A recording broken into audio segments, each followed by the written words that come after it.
should a paper be retracted and never seen again on the web if it's wrong? We have never done that in the written age because it was published, and I would argue, only my opinion, not ACS's opinion, that this would be a very bad thing to do. To have even work that's fraudulent and bad teaches society and scientists something useful, and we should keep that in mind. Now, that's probably the strongest opinion I'll give you today. I'm actually going to also do the same and try and raise a lot of questions on what to go, and I apologize for not being able to participate fully in this very important symposium, because I actually have a symposium I'm supposed to be at. My daughter's speaking in about 30 minutes. I'm still going to try to make it. What I'd like to do today... This might get us closer to being back on time. I'll go fast. What I'd like to do today is to introduce you to crystal growth and design, because if you understand our journal, you'll understand more about several of the issues that we face. I'm going to, through the talk, raise several contentious issues, and through these questions, I'm probably not going to give you answers, because I'm of the opinion that many of the things that certain people find absolutely black and white are not. And there are many ways to look at the same question. And as an editor, I think it's very important that we be open to the discussion and not have our minds necessarily made up on things which are not quite so clear-cut. So we're not going to, I wish we had time for discussion, and I know we'll never reach consensus. So what is crystal growth and design? We were started as a Spark initiative to combat evil publishers who made money. Back in 2000, we were the second Spark journal, a library initiative to cut costs, working with ACS. And we are now in our 11th year of publication. And I think that it's been a very interesting run because we're not focused on just one area. And when you start talking to people from different scientific disciplines, you realize that they all think differently. They all have different perspectives on what's ethical and what's right and what's not. And it's difficult sometimes to judge exactly how one is correct. We cover the fields of crystal growth, crystal engineering. This one is interesting because it's been blossoming lately. And we cover the application. Not all fields have the same perspective on quality of reviewing, on what most of us might consider to be even ethical issues. Now let's take a look at the people who have been involved as associate editors. We have somebody from China, India, the UK, Germany, and several from the US. This group, you can never get to agree on anything either. Now, of course, things that many of you could say 99% of you would agree with in terms of ethical issues, of course. But most of the things that we deal with are not quite that black and white. And I do believe that there is a role of culture. And to understand what's happening in publishing today, we have to understand what's happening to the majority culture of those who are publishing scientific research. And of course, that's changing quite a bit. This is a SciFinder search, a little ad for SciFinder, on crystal engineering, although the term used was coordination polymers. I would estimate maybe about only 50% of papers on a hot topic like metal organic frameworks might even be covered in this. But look at this tremendous increase. This is 1992. Here we're up, this is actually not complete. This was done in mid-2010. So we're up over 2,000 papers a year in just that one particular area. And that's a greater than exponential increase.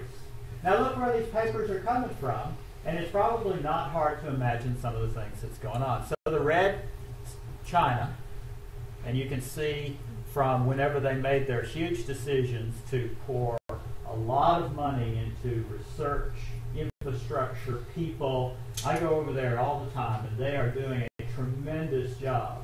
Might have had a shaky start, but fundamental new science is coming out of China. And this is where a lot of editors and reviewers have complained. And if you look at our distribution in terms of countries that published, let's say 2009, well, a lot of the good papers are coming from Asia, and we publish them. Here's an ethical issue for you. Is it proper for a journal not to give a paper from China exactly the same consideration as a paper from the United States? We have to sometimes ask those questions. Many of the problems that we see and many of the complaints that we've gotten have arisen really from language skills needed to communicate in English. And the artistic skills that we are now required to communicate visually. I was laughing at one of the earlier talks. I guess it was your talk. You know, ORTEPs, crystallographer. People would always maneuver their ORTEPs so that the really long ellipsoids were not in the publication. Is that unethical, or was that unethical? And how would we view that? They didn't manipulate the data. They just manipulated the view of the data. So we have these issues, and I working with my students and trying to help authors from around the world, it's the written expression for people who don't speak English, but for all scientists, I would say, also the artistic expression, which is somewhat interesting. So again, if you look at the countries of submission, I consider this to be a problem. A lot of submissions to China and not as many acceptances, and a lot of that comes from being able to get the language skills and how do you communicate.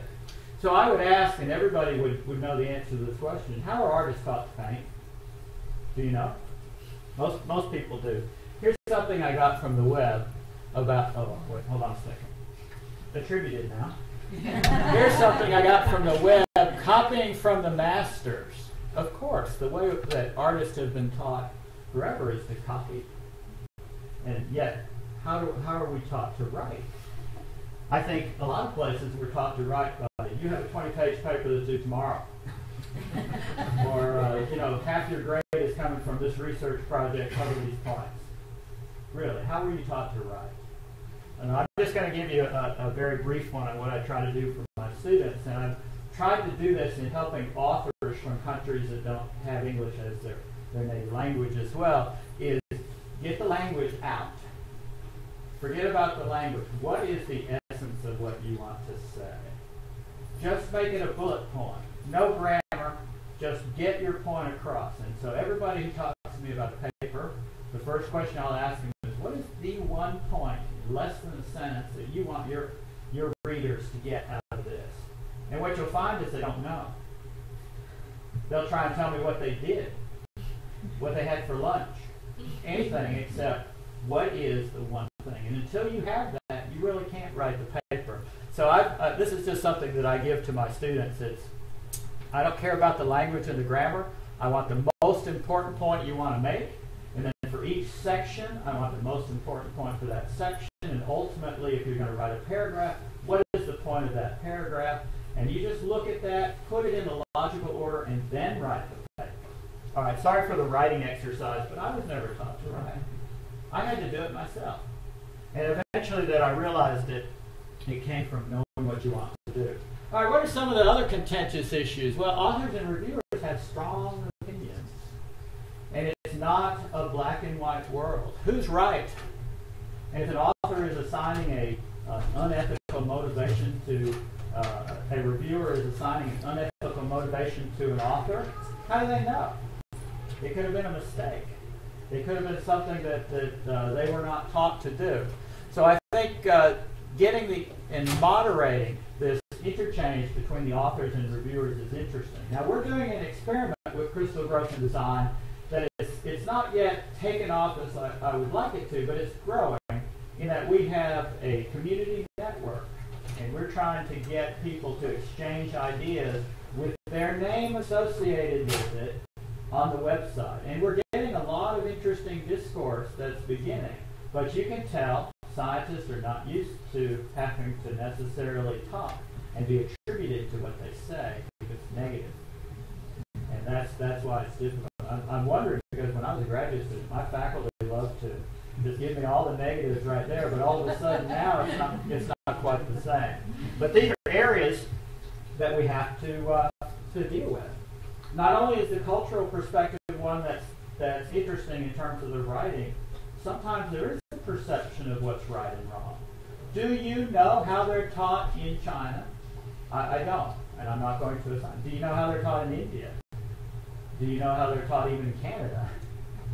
Someplace close. The way people are taught is a lot of times from an individual mentor, and every individual is different. So we need to look at how we educate people to do publication in literature. And one thing I would ask, and notice this one's not a question, all co-authors should agree before a paper is submitted. I had a plagiarism case, and it had a U.S. author and a non-U.S. author. It was submitted by the non-U.S. author. And I wrote the guy, and I said, why'd you copy this paragraph? And he said, well, this is just the way it's done. You know, it worded it pretty nicely, so I thought I would use it. And then I had to write to the U.S. co-author, copying that response, and said, number one, did you know this paper was submitted? And number two, do you agree with the sentiment that's expressed by this author, by your co-author? And of course, they went ballistic at that point because they didn't even know the paper had been submitted, much less the content of the paper. So a lot of things could be avoided by working together. I cannot answer this question, what constitutes self-plagiarism, because there's so many shades of this. I grew up doing X-ray crystallography, so if you do the experiment exactly the same way on exactly the same instrument every single time, and the journal is going to require that you write an experimental, is it okay to write the same paragraph? Which, of course, if you go back into the literature, that's what you see. Is that self-plagiarism? Many people copy introductory thoughts from one paper to another. That might come into fractional publication, which is later. But most of these, going down the list, people have stronger and stronger opinions as you go down that particular list. Artwork is becoming more and more important, and I find my students really struggle as well. We now have to have a nifty table of contents graphic entry, which in one picture completely conveys the entire thought of the article. And of course, it's much easier just to scan the web and pull out a picture. And a lot of people do that. So if they're not copyrighted images, which is the response I've gotten back, is it okay? Is it okay to download a copyrighted, or do you have to attribute it? Do you not have to attribute it? It's just a free image on the web. These are definitely questions which we're going to come into play much more as we go through. But there are more subtle ones. What if your referee has really strong opinions? You must do this way. You must say it this way. And the author says, holy cow, well, I can get this published if I do that. Change it, published. Is that ethical? Think about that. So reviewers have strong opinions. Should we change our work to satisfy a reviewer, or should we fight? I don't see any journals that I publish in here. So. I fight because no, I'm not going to change certain things. But an editor has to make those calls, and this is very difficult. And it's hard to say. And I've seen it though. An author just goes 1.1, 1.2. I changed it. Now I'm ready to publish, right? And I do have to write them back and say, do you agree with all of those changes that you made? And it's often not the case. And the other one, of course, is that the referee makes 56 recommendations, and the first one is something about your scientific premise is incorrect. You take care of every single one of the corrections and never mention the scientific premise, and say, okay, I met all of the objections of the referee. No. But it's very difficult to handle some of these. And we've already heard this one before as well as part of multiple publication. We have a policy that we want to know if it's been submitted someplace else. And it was rejected and sent it back. So the ethical issue that I have to address for myself and the authors have to address, is it okay for the editor to require a statement from the author on how they changed the paper from the original reviews? I ask, and what I find out is in about 20% of the cases, they've made not a single change. And in some cases, they didn't even tell me that it was submitted to another journal. I found out because the referee said, I had to review this for such and such a journal. They didn't change a single thing. I don't think that we have, we teach people how to do this. Really. I get very strong opinions. You should not ask me about this paper. I want a fresh, fair review. Well, it's hard to judge without knowing what went on the first time. The rejection without external review. I heard one of the speakers say something, and my comment was, I'm a referee. If I'm good enough to referee 300, 400 papers a year for other journals, why am I not a good enough referee for my journal? Well, that's just one opinion. I know there are a lot of different things, but the burden of reviewing is real. You saw it in those numbers. There's no one, not anyone, that can afford to get the type of really good referees that we all want for every single paper that comes through to any one particular journal, although we try our best. And ACS has a lot more resources, I think, than many publishers do to make this happen. We have a very strong reviewing process, but part of that process is the editors, the editorial board sometimes have to make tough decisions. And we review carefully. It's not externally, but they are reviewed. But this is actually a very contentious issue in publication when you talk to authors as well. There are many other difficult issues that we won't have time to talk about today, but I'll at least mention them. What is fractional publication anyway? You know, my view and your view are probably totally different on any given paper. But one thing that I would like everybody to think about is that fractional publication. You think about it, it's only incremental in terms of that science. You change one meta line for another. What did science learn from that? And I would turn it around and say that student who did that work needs a publication in order to further their career. Do we let them have it or not? It's just as valid as whether we're making incremental publication. So again, I'm not giving you an answer to this.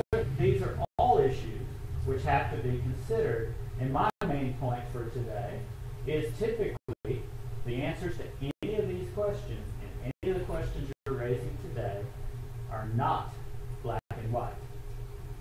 And they are individual assessments that we all have to make. Now, what I tell my authors, and when I try to teach, when I go to other places, and I try to teach people how to write papers and put things in, read the author guidelines, for goodness sakes. That's the first one. But also read the ACS Ethical Guidelines to Publication of Chemical Research. Discuss this with your co-authors, especially if we're having more and more international teams. We should get greater and greater international perspective in how we do the science. Discuss it with your colleagues, and then, of course, consult with the editors. I handle a lot of emails from people who want to know about an issue before they submit the paper. That's the best time to try and take care of that. All right, and that is really what I was trying to get across. Oh, let me change this too. I'll be happy to answer any questions that y'all have. Thank you very much. In answer to one of your comments there, one of the things that I do in my spare time is I'm an English language editor for a couple of international journals that are published in English.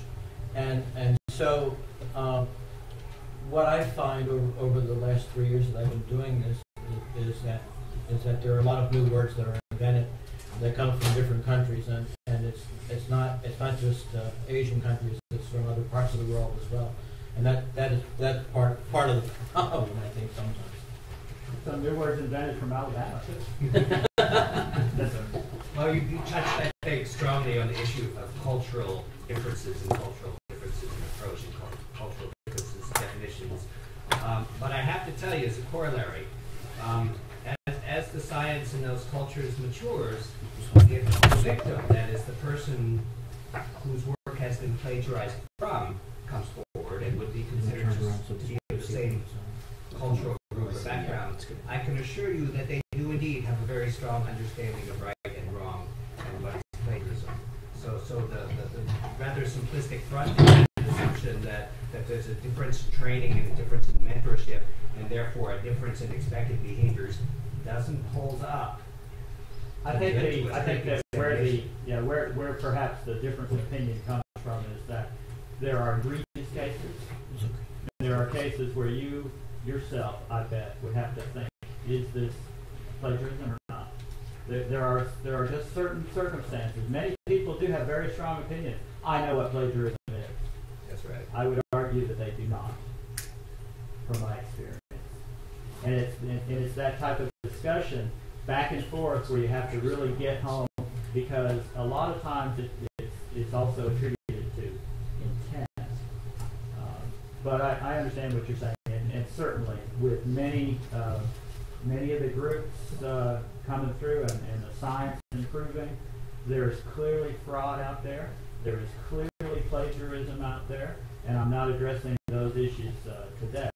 I'm addressing the ones that are not so clear, and there are very, very many of those. I would ask you to not necessarily take too strong an opinion going in. And that's what I have to do. I have to moderate as an editor. I have to try to be totally objective and not use my cultural biases and strong opinions in the evaluation of any particular case. And that is so difficult. Well, of course, you're leaving. I'm going to share just a little bit of my talk that comes in a while. A survey that we conducted, 600 responses of academic chemists, U.S. PhD granting institutions. They considered the ACS guidelines to be very unimportant to them in their decision-making processes. It's the lowest of the different factors we evaluate. I think, y'all will excuse me in the back there, but I really think guidelines that we have sometimes are written in more of a lawyerly fashion to allow interpretation. And that was part of the point that I was making. There is no black and white. You read those guidelines, and I'll bring these cases to you. You read those guidelines, I'll show you the cases, and then you interpret. And you'll find that they're not rules as what is it, Jack Black would say. They're more like guidelines. I'm not saying I agree with that. That's kind of what the data says. Yeah, no, I understand. It seems to me that you're always going to be behind the game. It's a bit like terrorism. If someone wants to cheat and to write something that is incorrect, it's often very hard to detect that. And in a way, by allowing the publication, then the author hangs themselves eventually. And the problem, to my mind, is that we count publications rather than look at quality. All this stuff about impact factors and journal citations is complete nonsense, but we don't see it. And that's the problem. If you can get 10 papers for the same amount of work that are crummy instead of one really good one, it doesn't do a lot of damage. And you made a very good point. I want to make sure that everybody understands my opinion, and you made the same point actually. There are people who will cheat. There's no question.